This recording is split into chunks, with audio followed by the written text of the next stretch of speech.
Sir, Sriman Amit Shah ji to initiate the discussion.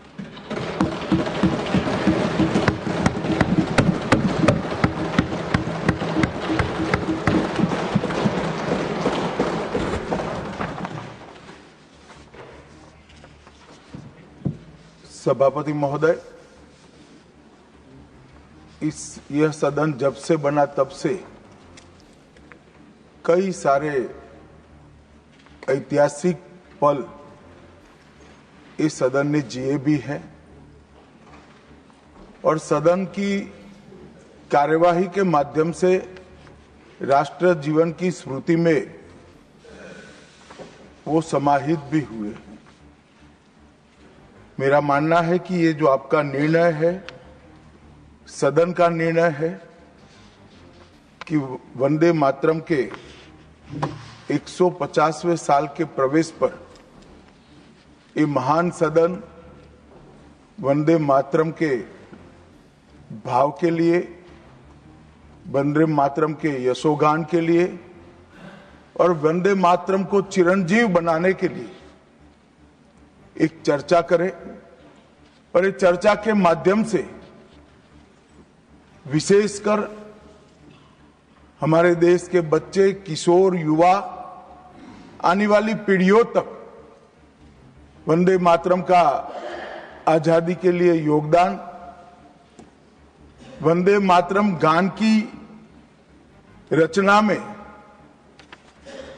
राष्ट्रभक्ति और राष्ट्र की संस्कृति के प्रति समर्पण का जो भाव है, उसका आने वाले महान भारत की रचना में योगदान, इसके संकल्प के साथ जुड़ाव, ये सभी चीजों से हमारी आने वाली पीढ़ियां भी युक्त हो। इसलिए मैं आपका और सदन के सभी सदस्यों का हृदय पूर्वक बहुत बहुत अभिनंदन करना चाहता हूं कि आज ये चर्चा यहां पर आकार ले रही है। महोदय, हम सब सौभाग्यशाली है कि हम एक ऐतिहासिक पल के साक्षी भी बन रहे हैं और इसमें हिस्सा भी ले रहे हैं। ये महान सदन में जब वंदे मातरम की चर्चा हो रही है, तब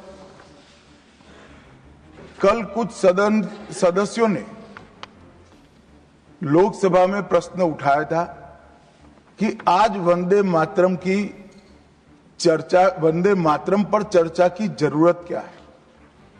महोदय, वंदे मातरम पर चर्चा की जरूरत, वंदे मातरम के प्रति समर्पण की जरूरत वंदे मातरम बना तब भी थी, आजादी के आंदोलन के वक्त भी थी, आज भी है और जब 2047 में महान भारत की रचना होगी तब भी रहे, क्योंकि अमर कृति मां भारती के प्रति, भारत माता के प्रति समर्पण, भक्ति और कर्तव्य के भाव जागृत करने वाली कृति है। इसलिए जिनको आज वंदे मातरम की चर्चा क्यों हो रही है वो समझ में नहीं आ रहा है। मुझे लगता है कि उन्होंने नए सिरे से अपनी समझ पर ही सोचने की जरूरत है। कुछ लोगों को इसमें दिखता है कि बंगाल में चुनाव आने वाला है, इसलिए वंदे मातरम की चर्चा हो रही है। वो वंदे मातरम के महिमा मंडन को बंगाल के चुनाव के साथ जोड़कर कम करना चाहते हैं।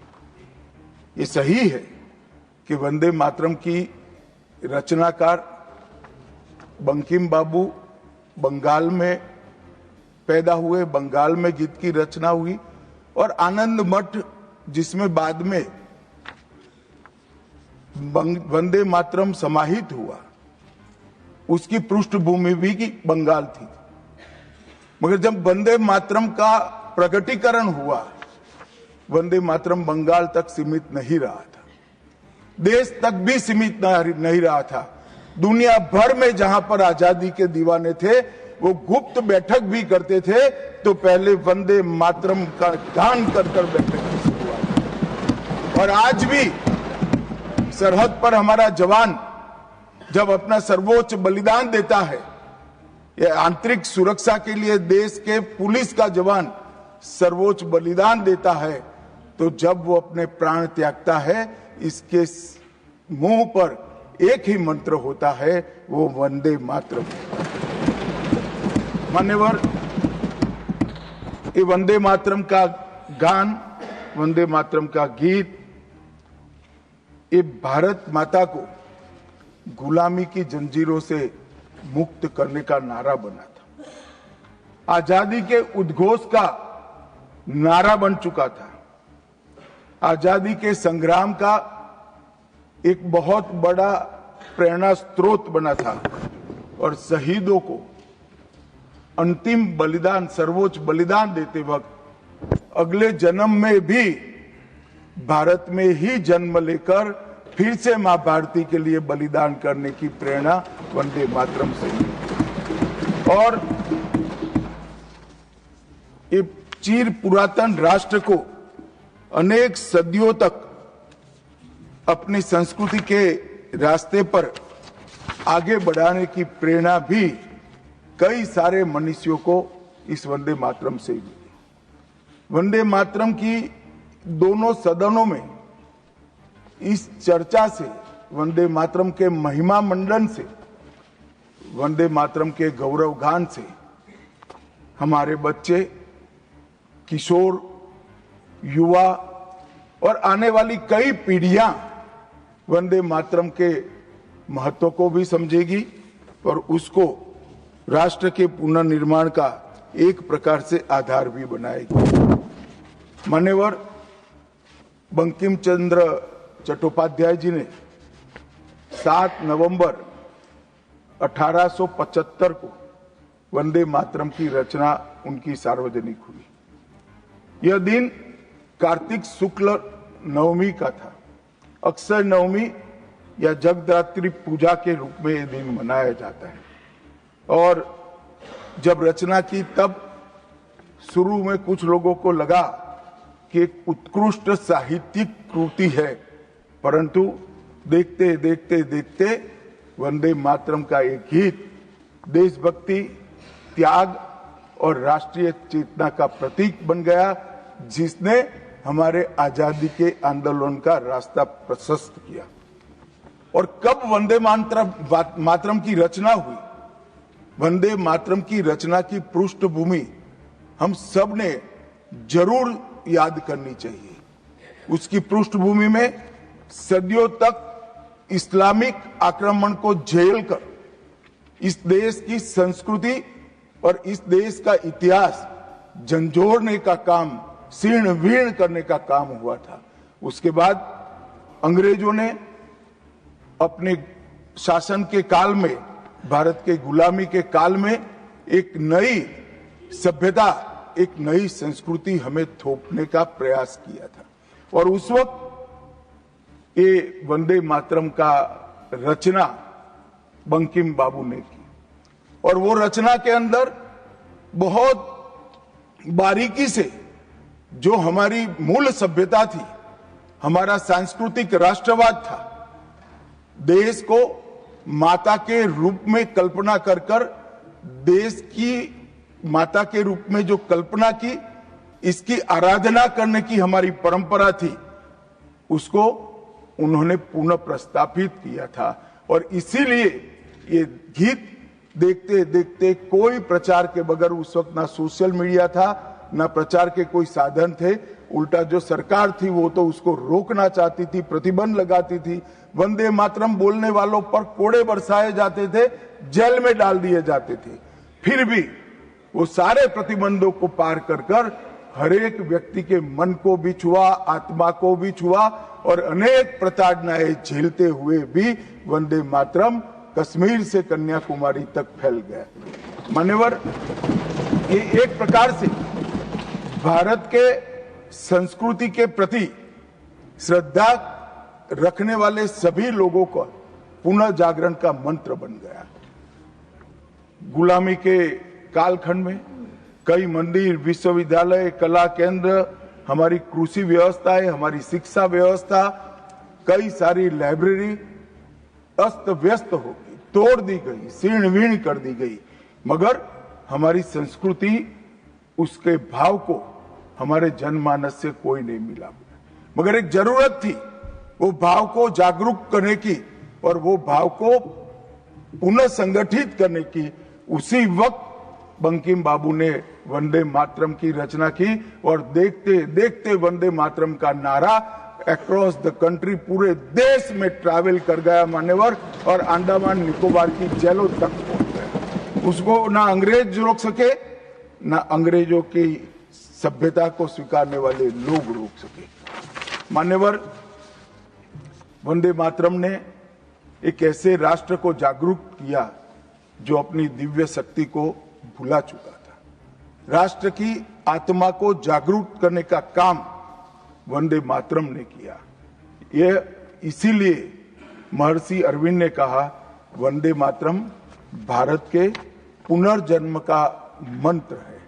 श्री अरविंद का ये वाक्य, इसका गर्भित अर्थ वो वंदे मातरम की महत्ता को बताता है। मान्यवर, अरविंद घोष ने यह भी कहा कि देश को एक ऐसे मंत्र की आवश्यकता थी और ईश्वर ने उसे साकार करने के लिए ही बंकिम बाबू को इस भूमि पर भेजा था। श्री अरविंद का वंदे मातरम के लिए भाव बच्चे बच्चे के लिए एक प्रेरणा स्रोत बन गया और हमारे आजादी का नारा बन गया। मान्यवर, हमारे देश को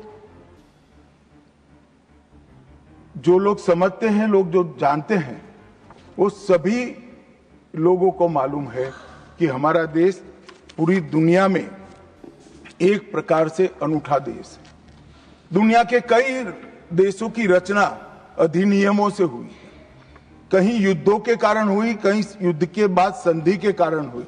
भारत एकमात्र ऐसा देश है जिसकी सीमाएं कोई अधिनियम से तय नहीं की है। हमारे देश की सीमाएं हमारी संस्कृति ने तय की है और संस्कृति ने इस भारत को जोड़ कर रखा है। और इसीलिए सांस्कृतिक राष्ट्रवाद का जो कंसेप्ट था, उस सांस्कृतिक राष्ट्रवाद के कंसेप्ट को, सांस्कृतिक राष्ट्रवाद के विचार को सबसे पहले गुलामी के कालखंड में जागरूक करने का काम बंकिम चंद्र चट्टोपाध्याय जी ने किया। हम पूरे देश को एक बार फिर से देखें तो हमें मालूम पड़ेगा कि हमारे देश को जोड़ने वाला मंत्र हमारी संस्कृति है। हमारे देश को जोड़ने वाली, एक रखने वाला मंत्र हमारी संस्कृति है। और इसी के कारण वंदे मातरम का जो उद्घोष हुआ, उसने सांस्कृतिक राष्ट्रवाद के सिद्धांत को पहली बार एस्टैब्लिश करने का काम किया। जब अंग्रेजों ने वंदे मातरम पर कई सारे प्रतिबंध लगाए, तब बंकिम बाबू ने एक पत्र में लिखा था, मुझे कोई आपत्ति नहीं है, मेरे सभी साहित्य को गंगा जी में बहा दिया जाए। यह मंत्र वंदे मातरम अनंत काल तक जीवित रहेगा। यह एक महान गान होगा और लोगों के हृदय को जीत लेगा और भारत के पुनर्निर्माण का यह मंत्र बनेगा। आज हम देख रहे हैं कि बंकिम बाबू के वो शब्द सच हुए हैं। भले देर से ही सही, ये पूरा राष्ट्र आज सांस्कृतिक राष्ट्रवाद की परिकल्पना को स्वीकार कर आगे बढ़ रहा है। और मान्यवर, हम सब जो भारत माता की संतानें हैं, वो मानते हैं कि ये देश कोई जमीन का टुकड़ा नहीं है। वो उसको हम माँ के रूप में देखते हैं और उसका भक्ति गान भी करते हैं, और वो भक्ति गान की अभिव्यक्ति ही वंदे मातरम। मान्यवर, आज मैं सदन में जब ये चर्चा हो रही है तब बताना चाहता हूं, वंदे मातरम की रचना में हमारे जीवन में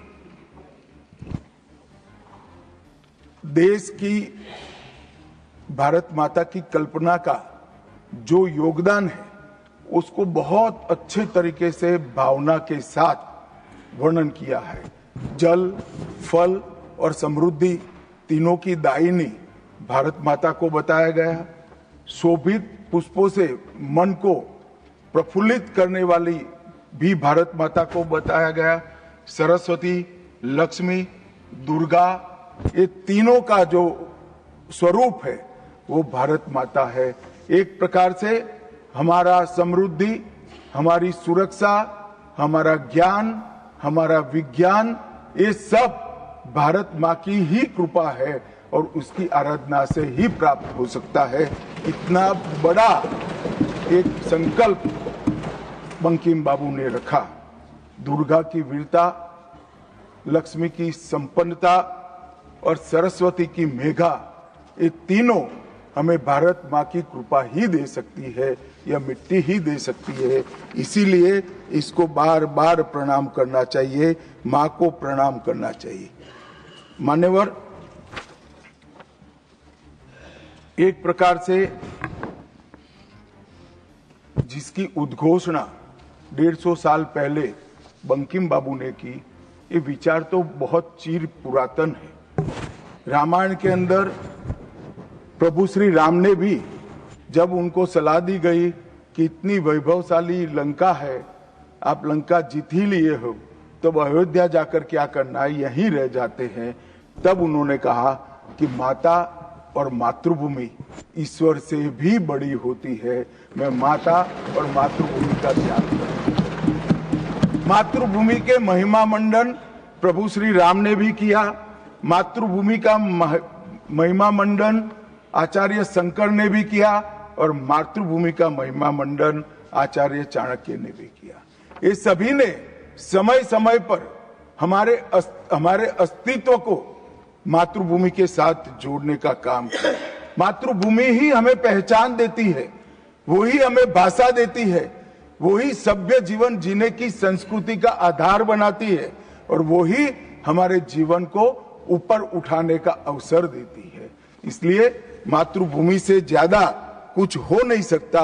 ये भाव जो चिर पुरातन भाव था, उसको बंकिम बाबू ने पुनर्जीवित किया और वो घनघोर रात्रि जैसे गुलामी के कालखंड के अंदर जैसे एक बिजली प्रकाश फैला देती है, उसी प्रकार से वंदे मातरम के गान ने घनघोर अंधेरे के अंदर, जन जन के अंदर गुलामी की मानसिकता छोड़कर आजादी की प्राप्ति, स्वराज की प्राप्ति का एक जोश जगाने का काम किया।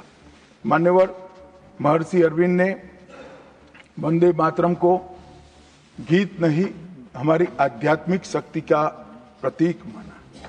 उन्होंने बहुत सुंदर तरीके से वर्णन किया है कि स्थूल, सूक्ष्म और कारण तीनों प्रकार से वंदे मातरम भारत की शक्ति को जगाता है। स्थूल शरीर, वंदे मातरम का उच्चारण हमारी शरीर में शक्ति और उत्साह भरता है। राष्ट्रभक्ति की क्रिया प्रक्रिया शक्ति को जगाती है। सूक्ष्म शरीर हमारे भावनाएं, हमारे विचारों को वो शुद्ध करता है और हमारी चेतना को वो जागरूक करता है। और कारण आध्यात्मिक शरीर में भी उन्होंने कहा कि बंकिम बाबू एक ऋषि चेतना से प्राप्त मेघा से ही वंदे मातरम की रचना की है। और बहुत अच्छे तरीके से उन्होंने कहा, यह गीत केवल देशभक्ति की, देश प्रेम की अभिव्यक्ति नहीं है, बल्कि भारत माता की दिव्य शक्ति का आह्वान है। भारत की मूल चेतना, सनातन शक्ति, उसको पुनर्जीवित करने का ये वंदे मातरम मंत्र है। और इसीलिए आजादी के वक्त सभी हमारे नेताओं ने वंदे मातरम को आजादी के आंदोलन का आधार बनाने का काम किया। कई सारे हमारे आजादी के संग्राम के सेनानी जिनको अंग्रेजों ने फांसी पर चढ़ाया, इस सब में एक चीज सामान्य निकल कर आती है, तो फांसी के तख्ते पर चढ़ते चढ़ते जो शहीद अंतिम शब्द बोले वो सभी के मुंह से वंदे मातरम ही निकला। स्वदेशी का आह्वान करना हो, विदेशी माल का बहिष्कार करना हो, राष्ट्रीय शिक्षा का आह्वान जगाना हो, हर वक्त राष्ट्रभक्ति जगाते वक्त वंदे मातरम का उद्घोष इस देश ने सुना भी, इस देश ने महसूस भी किया। पंजाब के गदर आंदोलन में वंदे मातरम के शीर्षक से कई पर्चे बांटे गए। महाराष्ट्र में वंदे मातरम के विशेष अंक गणपति और शिवाजी के उत्सव में बांटे जाते थे। तमिलनाडु में सुब्रह्मण्यम भारती जी ने तमिल अनुवाद कर हिंद महासागर को भी क्रांति की चेतना से आंदोलित कर दिया था। मान्यवर, 1907 में कलकत्ता में वंदे मातरम नाम का एक अंग्रेजी अखबार शुरू हुआ, जिसके संपादक महर्षि अरविंद थे।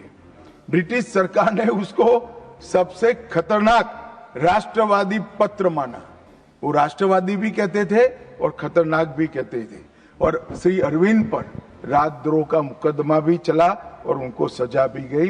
अंततोगत्वा उसको प्रतिबंधित कर दिया। मान्यवर, कांग्रेस के अधिवेशनों ने भी वंदे मातरम के महिमा मंडन को, वंदे मातरम के गान को गाया। 1896 में गुरुवर टैगोर ने कांग्रेस अधिवेशन में इसको पहली बार सार्वजनिक रूप से गाया। 1905 में कांग्रेस के वाराणसी अधिवेशन में महान कवियत्री गायिका सरला देवी चौधरानी ने पूर्ण वंदे मातरम का गायन किया।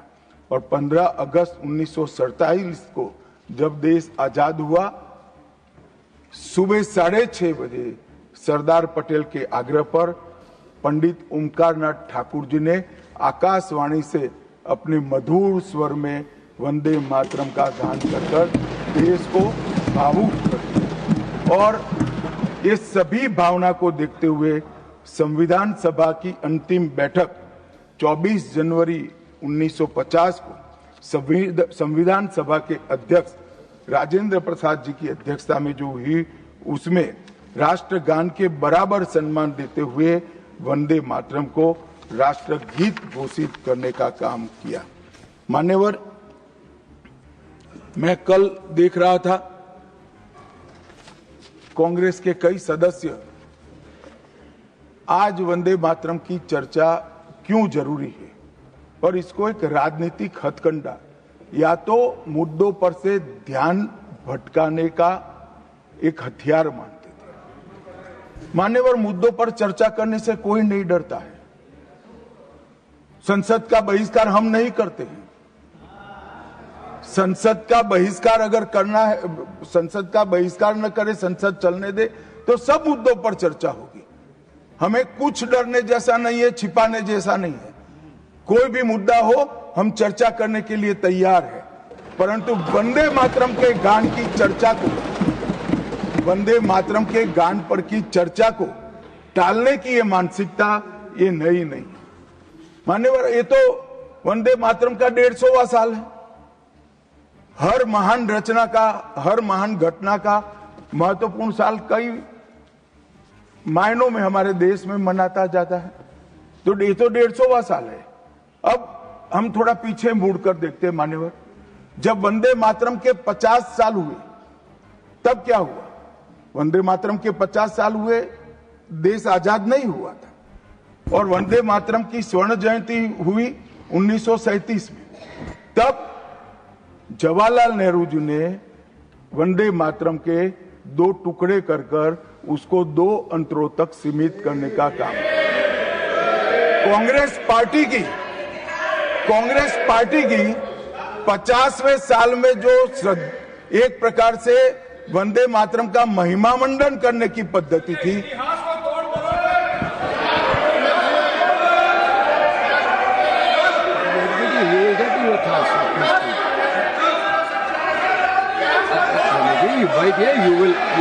you will get your chance to speak, na? Unless he yields, unless he yields, how I can? Unless he yields, how I can? मान्यवर, 1 मिनट में उनको बहुत समय दिया गया, अपने समय पर बोले ना, मुझे कोई आपत्ति नहीं। आपका समय, खड़गे साहब आपका समय आएगा। Garge ji, सभापति you are महोदय, going to get your time. Please wait. Garge ji, you are going to get your time. Please wait. Let him speak.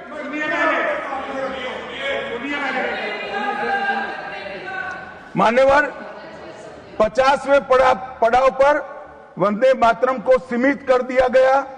वहीं से तुष्टीकरण की शुरुआत हुई और वो तुष्टीकरण जाकर देश के विभाजन में मान्यवर मेरे जैसे कई लोगों का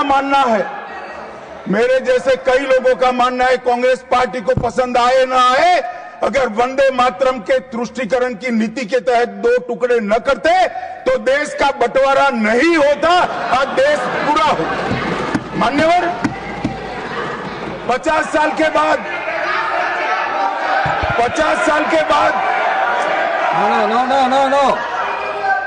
No, nothing will go on record except Honorable Minister's speech.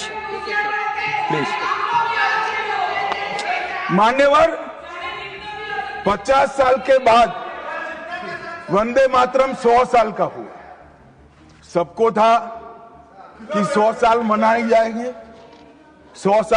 जाएंगे, मगर 100 साल हुआ तब वंदे मातरम का महिमा मंडन का सवाल ही नहीं था, क्योंकि वंदे मातरम बोलने वाले जो सारे लोग थे उनको इंदिरा जी ने जेल में बंद कर दिया।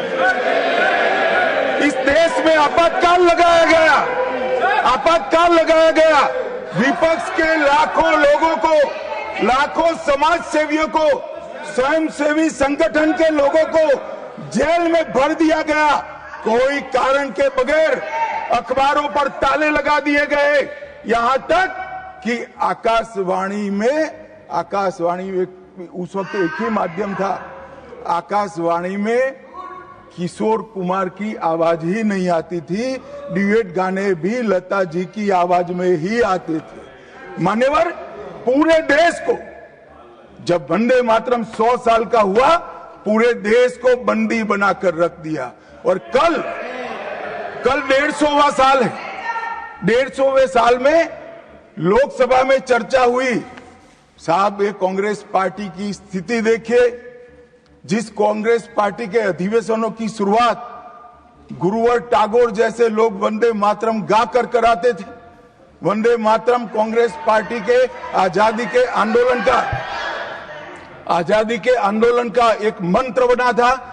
वो वंदे मातरम के महिमा मंडन करने के लिए जब लोकसभा में चर्चा हुई, गांधी परिवार के दोनों सदस्य नदारद थे, दो में से एक भी। वंदे मातरम का विरोध आज भी जवाहरलाल नेहरू से लेकर आज के कांग्रेस के नेतृत्व तक कांग्रेस के खून के अंदर बसा। मान्यवर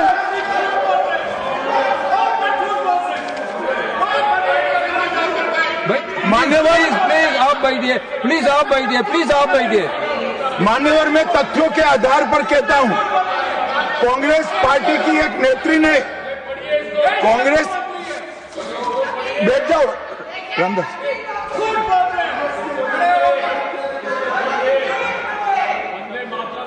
अरे दिग्विजय जी, अब नौकरी पक्की है इस आयु में, क्या कर रहे हो भैया? अब नहीं जाएगी नौकरी। मान्यवर मैं जो कह रहा हूं वो रिकॉर्ड का हिस्सा है दूसरे सदन का।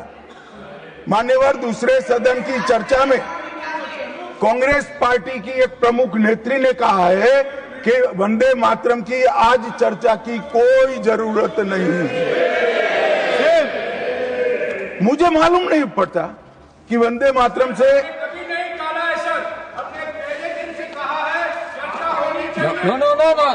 रमेश क्या कहा? जयराम रमेश जी प्लीज बैठिए, प्लीज आप बैठिए जी। साहब माननीय सदस्य जयराम जी का प्रॉब्लम है कि वो सिर्फ विपक्ष की ही बात सुनते हैं, अपने नेताओं की बात को सुनते नहीं है। मैंने ऐसा नहीं कहा, आपने कहा है। मैंने ऐसा कहा कि लोकसभा में चर्चा में कांग्रेस पार्टी की एक प्रमुख नेत्री ने कहा है कि अभी इस समय वंदे मातरम की चर्चा की कोई जरूरत नहीं। ये रिकॉर्ड पर है, रिकॉर्ड पर।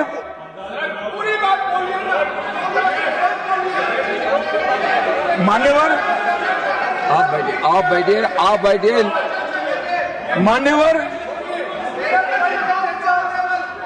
मान्यवर, जिस गीत को, जिस गान को महात्मा गांधी ने राष्ट्र की शुद्धतम आत्मा से जुड़ा हुआ गीत कहा, बिपिन चंद्र पाल ने एक राष्ट्र धर्म है जिसमें राष्ट्रभक्ति और कर्तव्य दोनों समाहित है, जिसकी अभिव्यक्ति वंदे मातरम करता है, वो वंदे मातरम का टुकड़ा करने का काम भी कांग्रेस पार्टी ने किया था।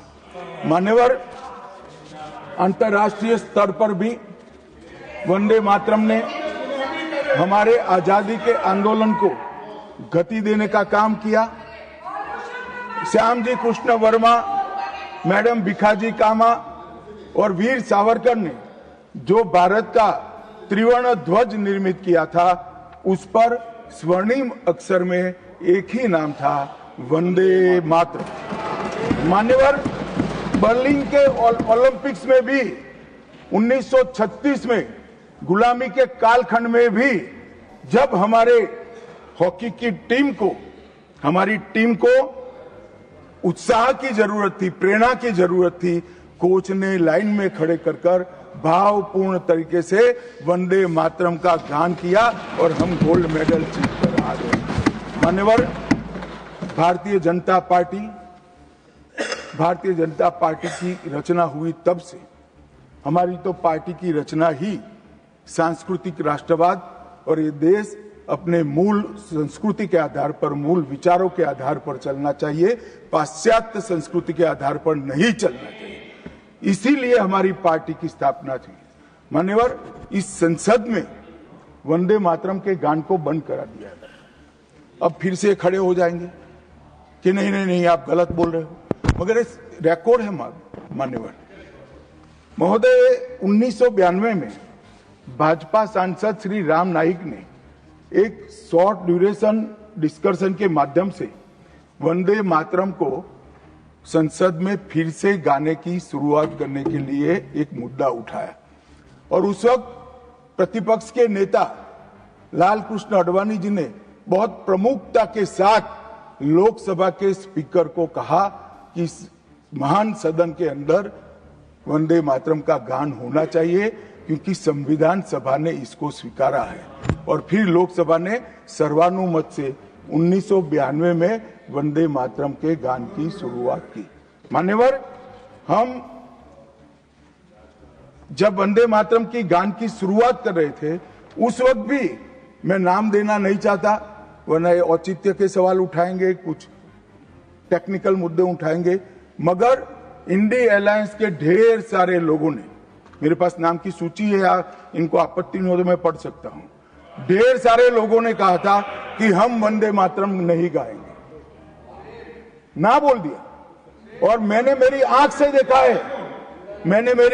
देखा है, कई सारे सदस्य वंदे मातरम होता है तो वंदे मातरम के गान के पहले संसद में बैठे होते हैं तो भी खड़े होकर बाहर चले जाते हैं। मैं आपको विश्वास से कह सकता हूं मान्यवर, ये कह रहे हैं कि कांग्रेस पार्टी पर झूठे आरोप लगाए।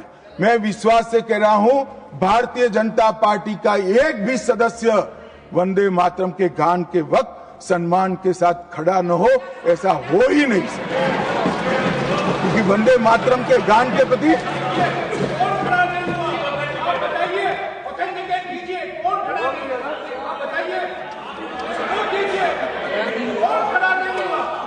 आप बैठिए, आप बोथ बैठिए प्लीज, आप बोथ बैठिए please, you will get your chance to speak. You can say your opinion when the turn comes to you.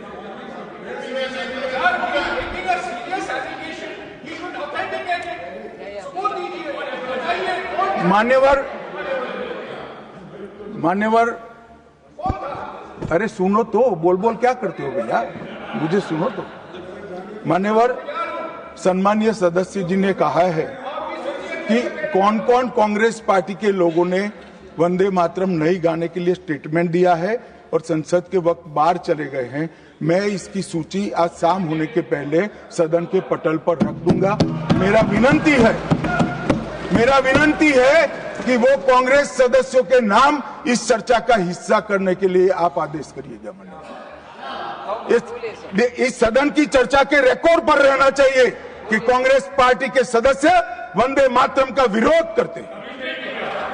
इस देश की जनता इनको जाननी चाहिए। मान्यवर, मैं दे देता हूं, दिग्विजय सिंह पढ़ लीजिएगा।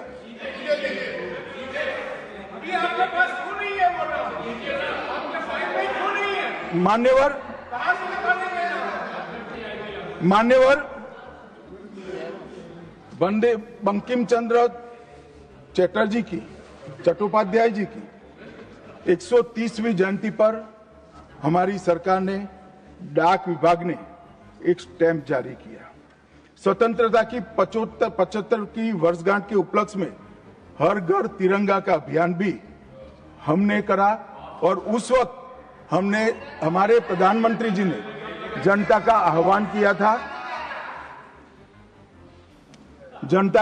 किया था कि तिरंगा फहराते वक्त वंदे मातरम बोलना नहीं भूलना चाहिए। और मान्यवर, ये वंदे मातरम की 150वीं वर्षगांठ, उसको भी भारत सरकार बहुत अच्छे तरीके से हमने मनाने का तय किया है। 1 अक्टूबर 2025 को केंद्रीय मंत्रिमंडल ने पूरा वर्ष वंदे मातरम के यशोगान में मनाया जाएगा, इसका प्रस्ताव पारित किया। 24 अक्टूबर 25 को राष्ट्रीय और अंतर्राष्ट्रीय स्तर पर समन्वयित कार्यक्रमों की रूपरेखा तय की गई।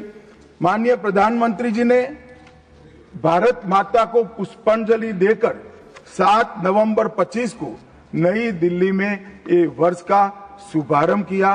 उसका चरण 1 नवंबर में हो चुका है, चरण 2 जनवरी 26 में होगा, चरण 3 अगस्त 26 में होगा और चरण 4 नवंबर 26 में होगा। स्मारक डाक टिकट का वो भी हम जारी कर चुके हैं, सिक्का भी जारी कर चुके हैं। वंदे मातरम नाद एकम रूप अनेकम ऐसे शीर्षक से 75 वादकों द्वारा विशेष सांस्कृतिक प्रस्तुतिकरण की रचना भी हो चुकी है और सुबह 10 बजे उस दिन 7 नवंबर को देश भर में सामूहिक वंदे मातरम का गान भी भारत सरकार के आह्वान पर देश की जनता ने किया। मान्यवर, वंदे मातरम के 150 वर्ष, इसकी डॉक्यूमेंट्री और प्रदर्शनी बनाई गई है हर जिला सेंटर पर, और हो सके तो तहसील सेंटर पर उसको दिखाया जाएगा। डिजिटल मोड पर करोड़ों लोगों को वो प्रदर्शनी भी भेजी जाएगी। ऑल इंडिया रेडियो, दूरदर्शन और FM चैनलों पर विशेष कार्यक्रमों को प्रसारित करने का हमने आयोजन किया है। प्रेस सूचना ब्यूरो द्वारा टायर T2 और टायर 3 शहरों में चर्चा सभाएं का आयोजन होने वाला है। सभी भारतीय दूतावासों में वंदे मातरम आधारित सांस्कृतिक संध्याएं आयोजित होने वाली है। Vande Mataram salute to mother earth के तहत वृक्षारोपण अभियान चालू है। हाईवे पर देशभक्ति आधारित वंदे मातरम के इतिहास को दर्शाते हुए भित्ति चित्र भी हम रखने वाले हैं। रेलवे स्टेशन और हवाई अड्डों पर LED डिस्प्ले के माध्यम से सार्वजनिक घोषणा भी होगी और वंदे मातरम और बंकिम चंद्र चट्टोपाध्याय जी पर 25 लघु फिल्में 1-1 मिनट की बनाने का भी हमने शुरुआत कर लिया है। मान्यवर, देश के प्रधानमंत्री जी ने लाल किले से अमृत काल के लिए पंच प्रण की घोषणा की थी। इसमें एक, जब देश आजादी की शताब्दी मनाता हो उस वक्त विकसित भारत का लक्ष्य हमने तय करना है। गुलामी की हर मानसिकता से मुक्ति प्राप्त करनी है। अपनी विरासत पर गर्व लेना है। देश की एकता और एकजुटता और अखंडितता को हमें संभाल कर रखना है। और नागरिकों में कर्तव्य की भावना को हमें आगे बढ़ाना है। मान्यवर, जब देश के आजादी के 75 साल हुए, कोरोना काल होने के बावजूद 2 साल तक पूरे देश के हर गांव-गांव में आजादी के अमृत महोत्सव को मनाया गया। अमृत महोत्सव के माध्यम से इस देश की युवा पीढ़ी को हमारी 1857 से 1947 तक की पूरी आजादी के संघर्ष को हमारे युवाओं को परिचित कराया। कई नामी, कई अनामी, जिनके नाम भी इतिहास में दर्ज नहीं हुए, ऐसे स्वतंत्रता संग्राम के नायकों को ढूंढकर उनके स्मारक बनाए गए। देश भर में कई कार्यक्रम हुए और देशभक्ति का एक नया ज्वार खड़ा करने का प्रयास आजादी के बाद पहली बार 75 साल जब मनाए गए तब हुआ।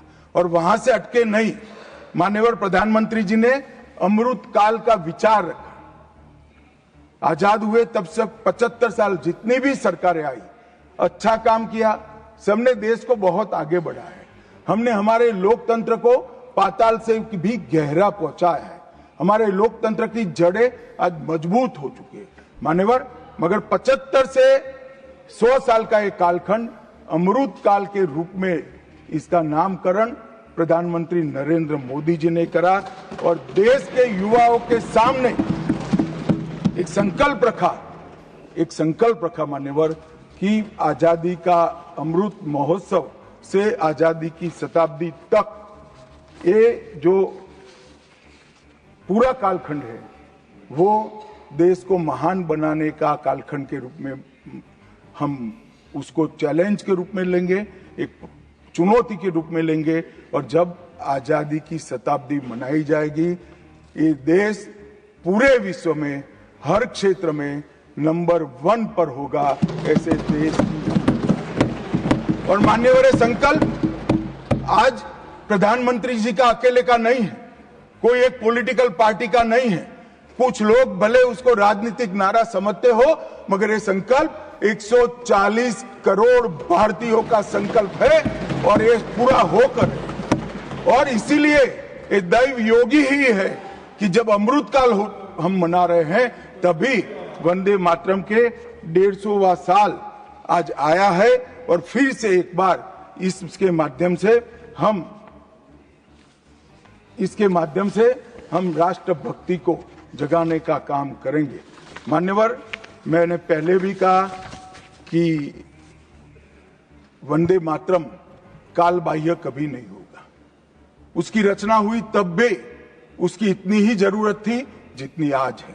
और मान्यवर, उस जमाने में वंदे मातरम देश को आजाद बनाने का कारण बना और अमृत काल में देश को विकसित और देश को महान बनने का नारा वंदे मातरम बनेगा, इसका मुझे पूरा विश्वास है। और मैं मानता हूं कि सदन में बैठे हुए सभी सदस्यों की साझी जिम्मेदारी है कि हम बच्चे के मन में वंदे मातरम के संस्कार पुनः जागृत करें, हर युवा के मन में वंदे मातरम के नारे को प्रस्तापित करें, हर किशोर को वंदे मातरम की व्याख्या के रास्ते पर अपना जीवन समर्पित करने के लिए उसको प्रेरित करें। और वंदे मातरम का ये उद्घोष ही हमारे आजादी के सेनानियों ने जो भारत की कल्पना की थी वो भारत की रचना का कारण बनेगा। और मैं मानता हूं कि सदन की भावना हमारी युवा पीढ़ी तक विशेषकर पहुंचेगी, इसका मुझे पूरा विश्वास है। आपने मुझे समय दिया, इसलिए मैं आपका पूरा धन्यवाद कर मेरी वाणी को